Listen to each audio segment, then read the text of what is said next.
At exactly 2:47 a.m. Tehran time on January 3rd, 2026, something catastrophic rippled through the Iranian financial system. Not a cyber attack, not a banking collapse, not a currency intervention by hostile powers. The complete severing of Iran's economic lifeline to the outside world, triggered by events 2,847 miles away in Caracas, Venezuela. The capture of President Nicolas Maduro by American special forces had just destroyed Iran's most crucial sanctions evasion network, and the Islamic Republic was about to discover how quickly a resistance economy could transform into a collapsing economy. The timing was surgical. Iranian markets closed for the weekend, banking systems operating on skeleton crews, government officials preparing for Friday prayers and weekend rest. But in the currency exchange markets that operate in shadows and back alleys, the impact was immediate and devastating. The Iranian rial, already weakened by decades of sanctions and mismanagement, began a freefall that would make hyperinflation look gradual. By dawn, the rial had lost 23% of its value against the dollar. By noon, 31%. By sunset, nearly 40%. But this wasn't just another currency crisis. This was the mathematical unraveling of an entire economic system that had been held together by increasingly desperate measures for nearly half a century. The Islamic Republic had survived the Iran-Iraq War, multiple waves of international sanctions, regional conflicts, and domestic uprisings. But it had never faced the complete elimination of its external revenue sources while simultaneously confronting a population that was no longer protesting for political reform, but fighting for basic survival. The connection to Venezuela wasn't immediately obvious to casual observers. Iran and Venezuela seemed like distant allies, connected primarily by shared opposition to American hegemony and mutual support in international forums. But intelligence agencies had documented a financial relationship far more intimate and strategically crucial than public diplomatic rhetoric suggested. The two countries had constructed the most sophisticated sanctions evasion network in modern history, a system so effective that it had kept both economies functioning despite crushing international pressure. The network operated through what economists called ghost commerce, trade relationships that existed in legal gray areas, utilized barter arrangements instead of traditional currency exchanges, and moved products through shipping routes designed to obscure origin and destination. Iranian oil would be loaded onto Venezuelan-flagged tankers, refined in Venezuelan facilities, and sold to Chinese buyers who paid Venezuela in yuan. Venezuela would then use those yuan payments to purchase Iranian petrochemicals, which were resold to other markets under Venezuelan labeling.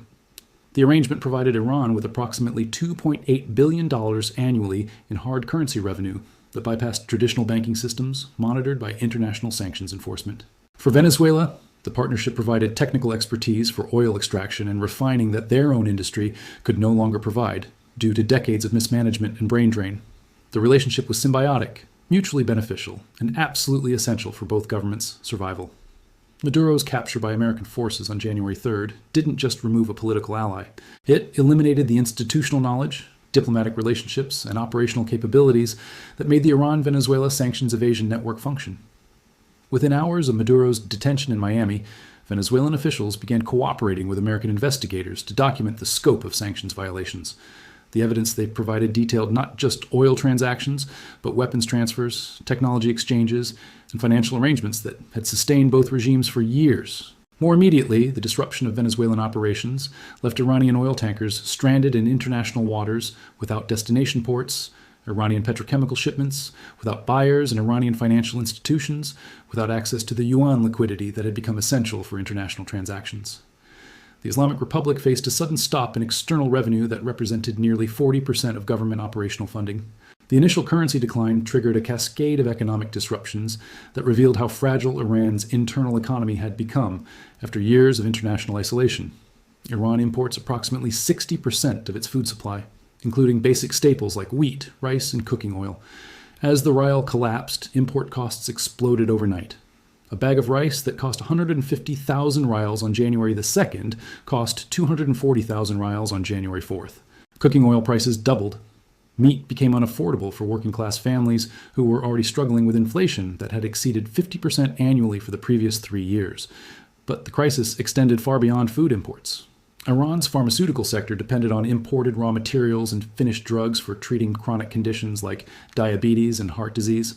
Currency collapse made these medications financially inaccessible for millions of Iranians who required them to survive. Hospitals began rationing medications. Pharmacies closed rather than sell products at losses. The healthcare system, already strained by sanctions and mismanagement, began experiencing the kind of breakdown typically associated with wartime conditions. The government's initial response revealed how completely Iranian officials had miscalculated their economic vulnerabilities. President Ebrahim Raisi's first statement blamed the currency crisis on temporary market fluctuations caused by enemy psychological warfare. The central bank announced that foreign exchange reserves were sufficient to maintain stability and promised to inject dollars into the market to support the rial. Economic advisors assured state media that the Venezuelan situation would normalize quickly and restore revenue flows. None of these assurances proved accurate. Iran's foreign exchange reserves, officially estimated at $20 billion, were largely frozen in foreign banks due to sanctions or held in forms that could not be quickly liquidated. The central bank Awea's intervention attempts consumed $340 million in the first week of January, while failing to slow the rial's decline. The Venezuelan situation didn't normalize. It deteriorated as American investigators uncovered evidence that would lead to additional sanctions on Iranian entities. By January 10th, the mathematical reality had become impossible to ignore. Iran's monthly import bill typically ran $4.2 billion, but the combination of currency collapse and sanctions enforcement had reduced available foreign exchange to less than $800 million per month. The government faced a choice between maintaining food imports and preserving foreign reserves for strategic materials like fuel and medical supplies. Either choice guaranteed significant domestic hardship, but continuing current import levels would exhaust remaining reserves within 6 months. The decision to prioritize strategic imports over consumer goods triggered the phase of crisis that Iranian officials would later describe as managing popular expectations. Subsidies for basic commodities were reduced to conserve government resources. Gasoline rationing was expanded to preserve foreign exchange for crude oil sales. Electricity rationing was implemented to reduce consumption of imported equipment and spare parts. Each measure was presented as temporary adjustment necessitated by external pressures. The Iranian population understood they were witnessing something more fundamental than temporary adjustments. This was the systematic dismantling of the economic arrangements that had made daily life possible under sanctions. The implicit social contract that had sustained the Islamic Republic for 47 years was breaking down. Citizens had accepted political restrictions in exchange for basic economic security and national independence. When economic security disappeared, the foundation for political legitimacy began eroding. The protests that erupted in Tehran's Grand Bazaar on December 28, 2285, started as merchant demonstrations against currency instability and import difficulties. Bazaar merchants represented a traditionally conservative constituency that had supported the Islamic Republic since its founding. Their participation in anti-government protests signaled a fundamental shift in the regime's political base. When merchants who profited from sanctions-evasion networks began demanding political change, the regime faced opposition from its most reliable supporters. But the character of the 2026 protests differed fundamentally from previous Iranian uprisings. The 2009 Green Movement was driven by educated middle-class demands for political reform and election transparency. The 2019 protests focused on economic inequality and corruption. The 2022 Woman Life Freedom Movement centered on social restrictions and human rights. The 2026 uprising was driven by immediate threats to physical survival. People weren't protesting for better governance, they were fighting for access to food, medicine, and shelter. This shift in motivation created protest dynamics that the regime's security apparatus was poorly prepared to manage. Previous uprisings could be contained through combinations of limited concessions, targeted arrests of leadership figures, and internet disruptions that prevented coordination. But protests driven by hunger and desperation couldn't be mollified through political promises or suppressed through traditional crowd control techniques. The demographic composition of 2026 protesters also presented new challenges for regime security calculations. Previous protests had been dominated by young, educated urbanites who could be isolated from broader population support through state media narratives about foreign manipulation and elite privilege. The 2026 protests included working-class families, religious conservatives, government employees, and even some members of the Revolutionary Guard as families who were experiencing the same economic pressures as other citizens. Most significantly, the protests included Iran's large population of pensioners and retirees who had never previously participated in anti-government demonstrations. These elderly citizens represented the generation that had supported the Islamic Revolution in 1979 and defended the regime through the Iran-Iraq War and multiple sanctions episodes. Their participation in protests against the government they had helped establish represented a complete breakdown of traditional political loyalties. The international context also distinguished 2026 from previous Iranian crises. The collapse of the Assad regime in Syria had eliminated Iran's most important regional ally and ended decades of strategic investment in the axis of resistance. Hezbollah's weakening after extensive Israeli operations had reduced Iran's deterrent capabilities. Hamas's destruction during the 2025 Gaza conflict had eliminated another proxy force. Iran faced domestic crisis while simultaneously confronting strategic isolation that was unprecedented since the early 1980s. More immediately threatening, the Trump administration, as response to Iranian protests, included explicit threats of military intervention that previous American presidents had avoided. American officials increased diplomatic communications regarding Middle Eastern affairs during this period. The precedent established by the Venezuelan operation demonstrated that Trump was willing to use military force to remove hostile governments when opportunities presented themselves. Intelligence assessments suggested that Israel was also preparing for potential military operations if Iranian nuclear program acceleration continued. The destruction of Iranian nuclear facilities during the June 2025 conflict had been limited to centrifuge installations and uranium enrichment equipment. Israeli officials indicated that future strikes would target Iran's entire nuclear infrastructure, including research facilities, plutonium production, and weapons development programs. The combination of domestic uprising and external military threats created the most dangerous moment for the Islamic Republic since its founding. The regime faced a choice between military suppression that would likely trigger American intervention, or political concessions that would acknowledge the fundamental illegitimacy of clerical rule. Either choice carried existential risks that could end the Islamic Republic as a functioning government. But perhaps most dangerously, the crisis was accelerating beyond the regime's ability to control through traditional methods.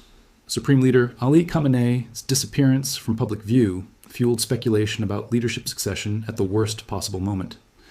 The Revolutionary Guard's reliability was questionable when their own families were participating in protests. The military's loyalty was uncertain when officers were experiencing the same economic pressures as civilian populations. Regional Revolutionary Guard commanders began making independent decisions about resource allocation and security operations without coordination with Tehran. Provincial governors started negotiating directly with local protesters, rather than implementing central government directives. Some border commanders reportedly allowed contraband imports to continue despite official orders to enhance security. The centralized control that had characterized the Islamic Republic was fragmenting under crisis pressure. International oil markets reflected growing consensus that Iranian crude production would decline significantly regardless of political outcomes. Opposition victory would likely trigger temporary production shutdowns during political transitions. Regime survival through military suppression would face enhanced international sanctions that would further restrict export capabilities. Either scenario suggested reduced Iranian oil exports for the foreseeable future. Energy analysts calculated that sustained loss of Iranian production would require other OPEC members to increase output by approximately 1.8 million barrels daily to maintain global supply stability. But spare capacity among other producers was limited, and several major oil exporters faced their own political and economic challenges that restricted their ability to compensate for Iranian shortfalls.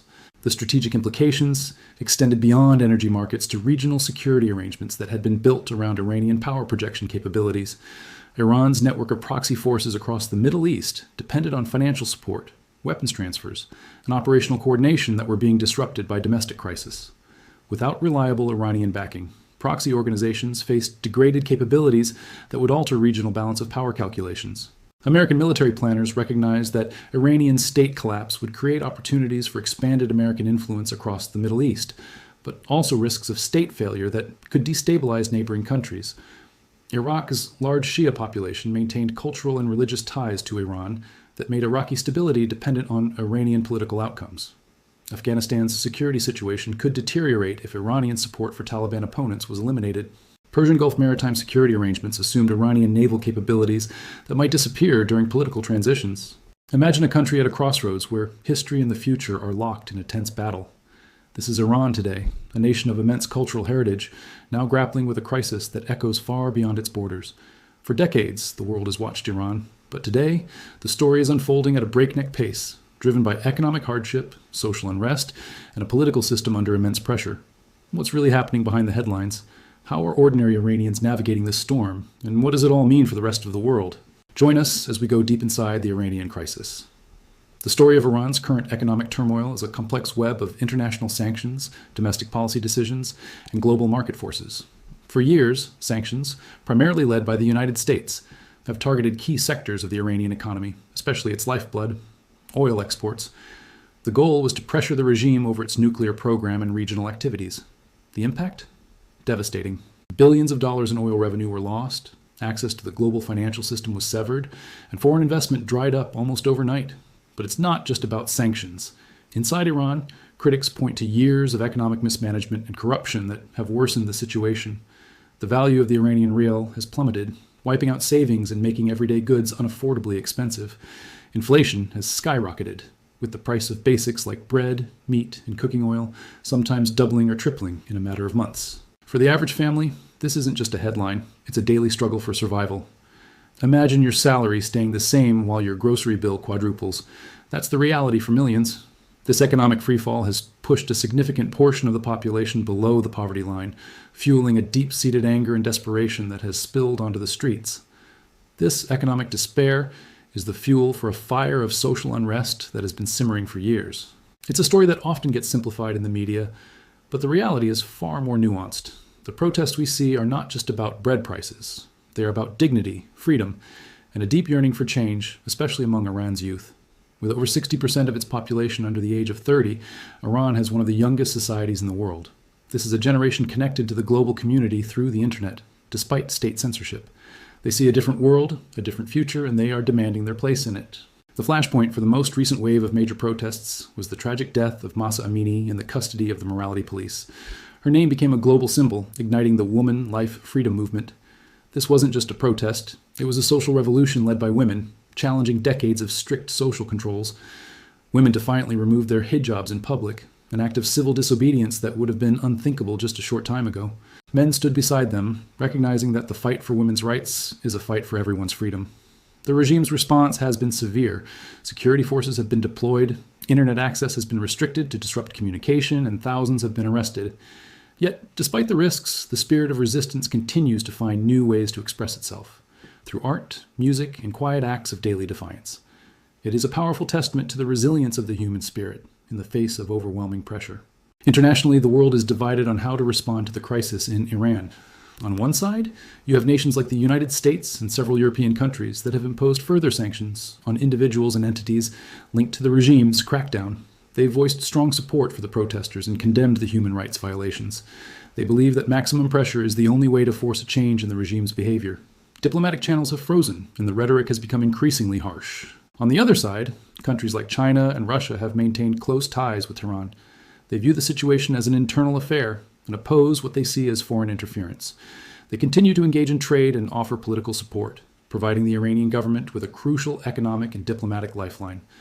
This geopolitical division has created a complex stalemate. While Western nations hope to isolate Iran, the support from Eastern powers allows the regime to weather the storm, at least for now. This global chess match complicates any potential resolution and leaves the Iranian people caught in the middle, their future hanging in the balance as world powers pursue their own strategic interests. Faced with unprecedented pressure from both within and without, the Iranian regime is in survival mode. Their response has been a mix of brute force and strategic maneuvering. Domestically, the primary tool has been suppression. The security apparatus, including the Revolutionary Guard and the Basiji militia, has been the iron fist of the state, working to quell dissent on the streets. Mass arrests, show trials, and harsh sentences are used to create a climate of fear. At the same time, the government has attempted to offer some economic concessions, like targeted subsidies or cash handouts, to try and ease the public's anger.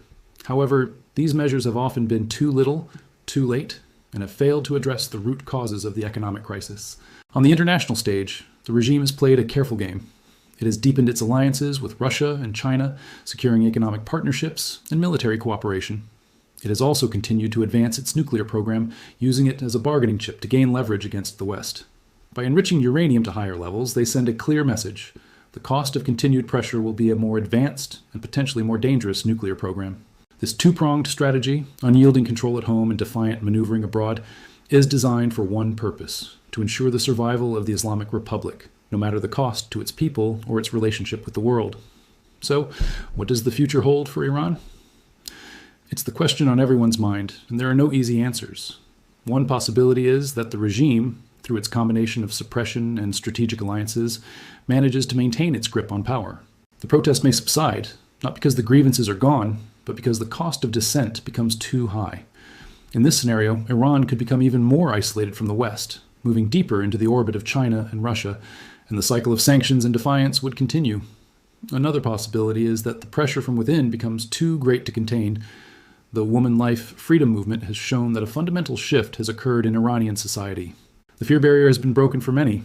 If the economic situation continues to deteriorate and the social unrest continues to evolve, we could see a more significant transformative change. This doesn't necessarily mean a sudden collapse, but perhaps a gradual evolution, a forced negotiation, or an internal power struggle that leads to a new political reality. The path is uncertain, fraught with risk, but the desire for change is a powerful force that cannot be easily extinguished. The crisis in Iran is more than just a political headline. It's a human story of immense courage and profound suffering. The outcome will not only determine the fate of 88 million people, but will also reshape the strategic landscape of the Middle East and have far-reaching implications for global security and energy markets. The world watches, holding its breath, as a proud and ancient nation stands at a critical juncture, its people fighting for a future they can believe in. Their story is a powerful reminder of the universal desire for dignity, freedom, and a better life. Thank you for joining us on this deep dive into the situation in Iran. To continue exploring complex global issues like this, make sure to subscribe to our channel and hit the notification bell. We appreciate you watching.